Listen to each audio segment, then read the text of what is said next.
শিশু নিমাই বাড়ির উঠানের ভিতরে পিতা জগন্নাথ মিশ্র গিয়েছে যজমানের কাজে, বাড়িতে নাই। সতী মাতা রন্ধন কাজে, রান্নাঘরে ব্যস্ত।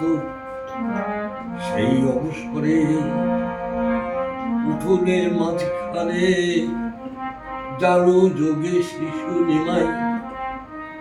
ঠিক সেই সময় একটি বিষধর বক্র সাপ এসে শিশু নিমাইয়ের সাথে ফনা তুলে এমনি এমনি করে যখন খেলা করছে, শিশু নিমাই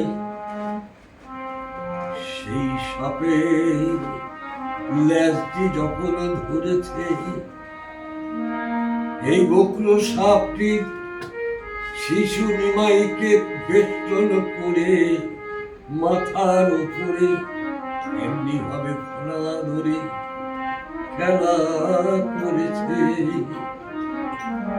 এমতই অবস্থায় পিতা জগন্নাথ মিশ্র যখন এসে গেছেন, উনি তো দেখে অবাক।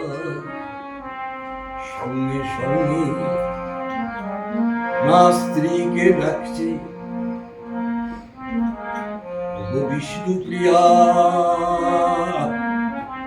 সতী মাতা, সতী মাতা,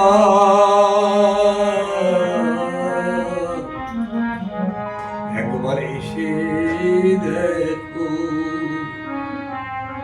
আমাদের শিশু নিমাই। এই যে কোন নিমাই,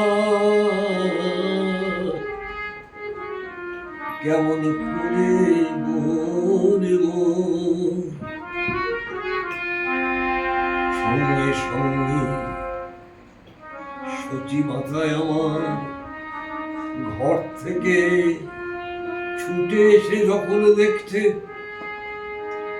শিশু নিমাই বক্র সাপের সাথে খেলা করছে,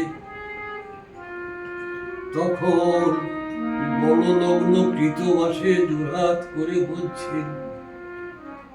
একদিকে পিতা জগন্নাথ মিশ্র, আর একদিকে মাতা সতী মাতা জোড়হাত করে বলছে, ওগো মনসা, ও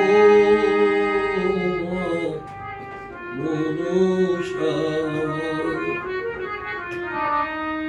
তুমি কৃপা করে ছেড়ে দাও মা। অমনি